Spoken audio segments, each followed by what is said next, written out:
Today's bold chapter is about the white rose and how paper became louder than guns. Have you ever wondered what it means to be brave, truly brave, when every move you make could cost you your life?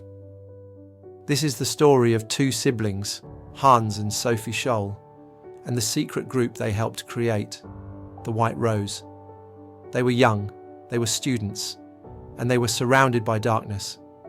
But they chose to resist, not with weapons, not with violence, but with words. And those words echoed louder than bullets. Let's begin. Every life is a story, but some are unbelievable. This is Bold Chapter. Chapter 1. Munich, 1942. The world was at war. The Third Reich was in full control. Nazi banners covered the buildings, and Hitler's voice roared from every radio. To speak out against the regime meant death. But inside the University of Munich, a different kind of movement was forming. Hans Scholl, a medical student and former member of the Hitler Youth, had begun to question everything. His younger sister Sophie, studying biology and philosophy, shared his doubts, and what they saw was horrifying: the Gestapo's brutality, the persecution of Jews, and the moral collapse of their homeland. So they decided to act. Chapter 2. The Birth of the White Rose. Hans and Sophie were not alone. Alongside a few close friends, including Alexander Schmorell, Willy Graf, Christoph Probst, and Professor Kurt Huber, they created a secret resistance group. They called it the White Rose. Why white rose? Because white symbolized purity, hope, defiance without hatred. Their weapon of choice: leaflets, handwritten, typed, duplicated at night. Leaflets filled with philosophical reflections, calls to conscience, and urgent appeals to resist Hitler's regime. They quoted Goethe, Schiller, Aristotle, even the Bible. They didn't call for violence, they called for moral awakening. They wrote, "Isn't it true that every honest German is ashamed of their government these days?" They urged people not to obey blindly. They asked, "What is your conscience telling you?" Chapter 3. Dangerous distribution. Printing. The leaflets was dangerous enough. Distributing them, deadly. Hans and Sophie snuck them into mailboxes, left them on benches, slid them into books at libraries, anything to reach open minds.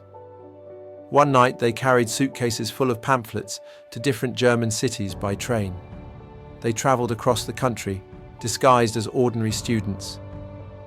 No one suspected that these two young people, barely in their 20s, were among the most dangerous enemies of the Nazi regime. Why? Because they were spreading ideas, and ideas terrify tyrants. They posted slogans on walls: "Down with Hitler," "Freedom," "Long live liberty." The Gestapo launched an investigation, but the White Rose continued, fearless, committed, willing to risk it all. Chapter 4. The Final Leaflet. February 18th, 1943. The war had turned. The German defeat at Stalingrad was a crack in the Nazi illusion of invincibility. Hans and Sophie prepared their 6th leaflet, the boldest one yet. They printed hundreds of copies. That morning, they entered the University of Munich. While classes were in session, they moved silently through the hallways, leaving stacks of leaflets outside lecture halls. As they reached the top floor, Sophie did something impulsive. She threw a handful of leaflets into the atrium below. A janitor, a Nazi loyalist, saw them. He called the Gestapo. Hans and Sophie were arrested on the spot. Their leaflets still fluttered in the air, like falling feathers of truth. Hey, you're here for bold stories, and we've got plenty more coming. Smash that like button, follow us on Instagram and TikTok, and drop a comment to tell us what hit you hardest in this episode. And if you want to ride with us all the way to the top, subscribe right now. Let's make this the fastest growing channel of 2025. It's a community, and you're part of it. Chapter 5. Interrogation and execution. They were interrogated for days. The Gestapo demanded names. Sophie refused. Hans did too, until he realized they had already arrested Christoph Probst, so he confessed to save others. But neither of them showed fear. Sophie said, "Somebody, after all, had to make a start. What we wrote and said is what many people are thinking. They just don't dare to say it out loud."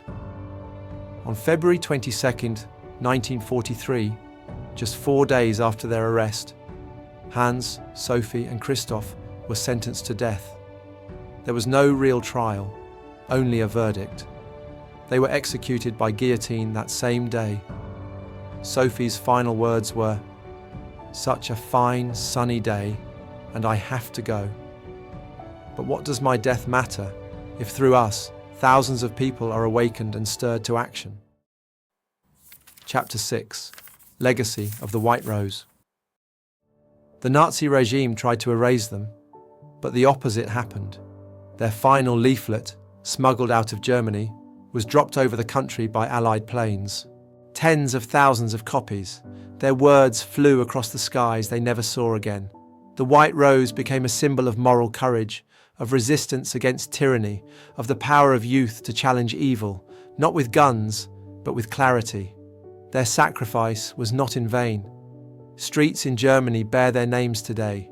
Schools teach their story, and statues of Hans and Sophie stand not as memorials to death, but to integrity. Chapter 7.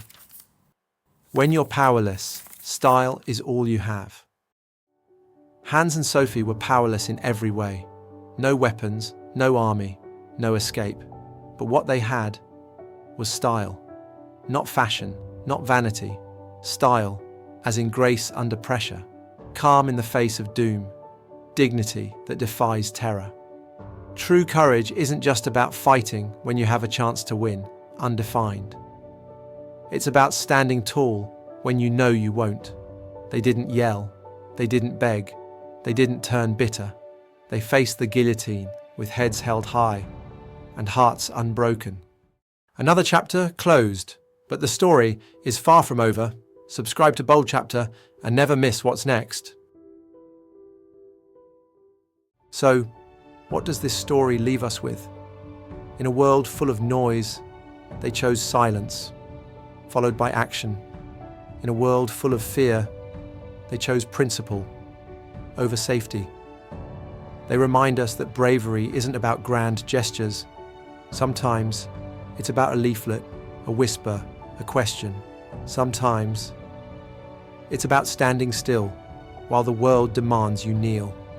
So the next time someone tells you resistance is useless, remember the White Rose.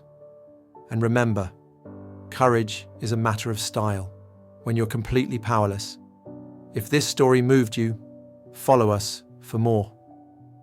We're on Instagram, TikTok, and YouTube, where stories like this one come alive every week. This has been Bold Chapter. Until next time, stay curious and never stop asking questions.